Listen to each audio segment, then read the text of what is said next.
Capricorn, kumusta po kayong lahat? So yan Capricorn, maraming salamat po sa walang sawang pagsubaybay sa ating pong mga reading. And kung ikaw ay bago pa lang sa ating channel, mag-subscribe na po kayo.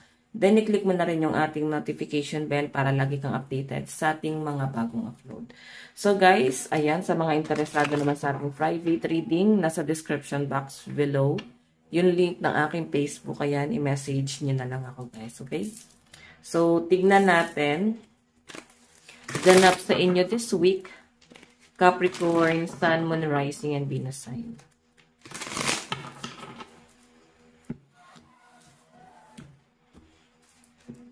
Capricorn, Sun, Moon, Rising, and Venus sign. Meron tayong taking the next step, bold and ambitious choices. Okay, partnering with others who share your dreams, expanding your plans, continue to move forward. So, Capricorn, ang sinasabi lang dito, parang samahan mo yung mga taong katulad mo mag-isip, mga taong katulad mo parang magplano, ano yung mga ginagawa nila. So, kung minsan parang nawi-weirduhan ka sa sarili mo, like, mafe-feel mo na parang may normal pa ba ako? Like, baka kasi iba yung sinasamahan mo, no? Hindi mo, guys, ka-vibes, no? Kaya parang sinasabi dyan, samahan mo yung mga taong ka-vibes mo. Okay? Lalo na sa Pilipinas, iba-iba naman kasi, guys, community, no? May mga kanya-kanyang mundo rin yung mga tao. So, parang sinasabi lang dito, guys, piliin mo, no? Or yakapin mo yung passion mo. Samahan mo yung mga taong katulad mo ng passion, okay? And, ayan, samahan mo rin yung mga taong tutulungan ka na mag-expand ka at makamit yung mga pangarap mo sa buhay. Okay? So, ayan, continue to move forward. Yung iba sa inyo, guys, pwedeng frustrated kayo eh. Okay? Like, parang nawawalan na kayo ng gana na i-pursue yung ambition nyo kasi dahil nga sa frustration nyo. Okay, siguro, kailangan mo lang guys na i-motivate yung sarili mo. Hindi mo kailangan ma-depress ng ganito or ma-stress ng ganito. Tignan pa natin guys. Capricorn, Sun, Moon, Rising, and Venus sign.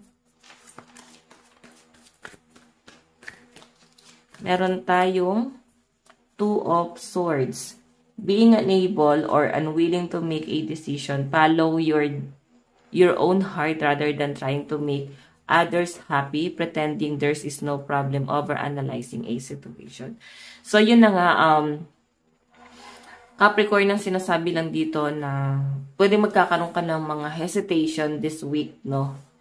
And parang mawawalan ka ng gana.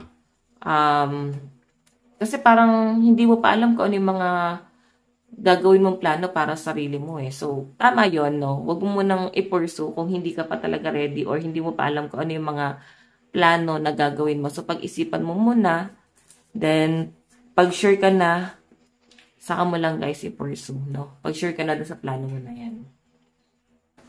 Okay, tignan pa natin guys.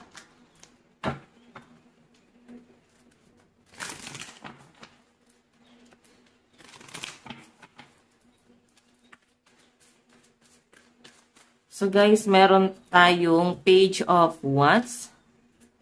So, ang pinapakita lang sa akin dito guys, may mga bagong paparating na nakaka-excite, lalo na maraming opportunity na paparating sa inyo na parang mamahalin mo, magugustuhan mo. So, ipagpatuloy mo lang yung pagiging creative mo, Capricorn, no? May pinapakita rin sa akin this week na parang may mga worry ka, especially sa family, no? Nag-worry ka pagdating sa family mo, sa stability ng pamilya mo. Though, kontento ka at masaya ka naman, Capricorn. Pero, siguro may nagkakasakit and nandun yung parang pag-aalala mo sa mga bagay-bagay, no? Okay. Siguro, nafe-feel mo na parang wala kang magawa. Hindi mo alam kung paano ka makakatulong kung may nagkakasakit sa pamilya. So, anong na lang yung gagawin, no? Prayers. Powerful naman yun, guys. Okay, tignan pa natin Capricorn, Sun, Moon, Rising, and Venus sign. Meron tayong Page of Cups, a beautiful new emotional experience, a romantic relationship or deep friendship, awakening of psychic abilities or spiritual insight, a love letter, a new home. May nakikita ko guys siguro nagkakaroon ka ng awakening, no?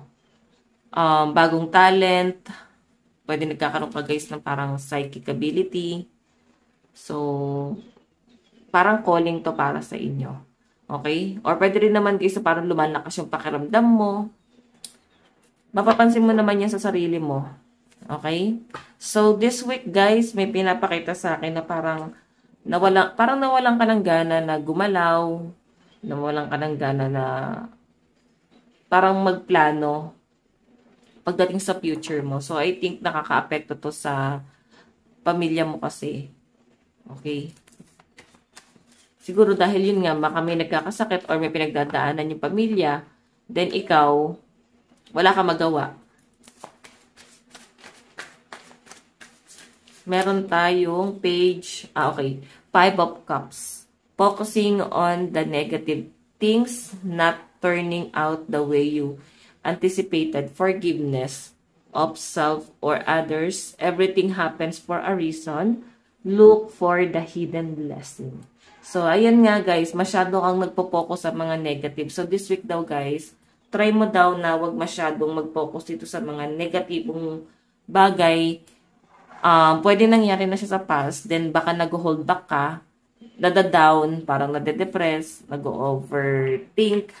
Masyado nyo guys, ina-analyze yung mga bagay-bagay na nangyari na sa inyo sa past. So, sinasabi lang dyan guys, huwag kang mag-stay dyan, no? Huwag kang tumambay sa nakaraan. Baka kailangan i-let go mo na yan. Face the reality or tignan mo na lang kung ano yung nangyayari guys sa kasalukuyan, okay?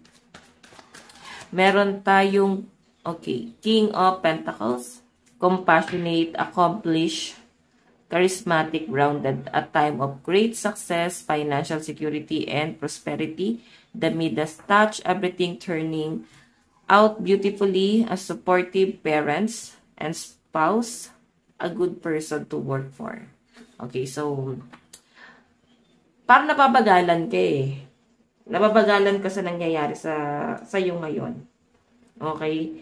Parang naiinip, makakapil ka this week na parang naboboard ka na. Pwedeng yung paulit-ulit na ginagawa mo. So, parang naboboard ka. So, meron tayo guys, 4 of Pentacles. Ito guys, pagmamanage to sa pera, no? I think yung iba sa inyo medyo magiging magastos or pwede naman guys na hindi mo intention is kailangan mo talagang maglabas ng pera this week, no? Nakikita ko kasi rito guys, baka may bigla ang gastusin, no? May mga nakikita rin ako dito na baka sa mga bills, ayan, baka may mga binabayaran ka. Pero meron ka kasi guys gustong bilhin eh. Ayan. Pero sinasabi rin dito guys, may pagka-business minded daw ang mga Capricorn this week. So, ayan, isa yan guys sa mga pinag-iisipan mo this week. So, tignan natin ang inyong advice. Meron tayong stepping into power. So, ayan Capricorn, ito lang po ang inyong reading. Maraming salamat. God bless and love you. Bye-bye.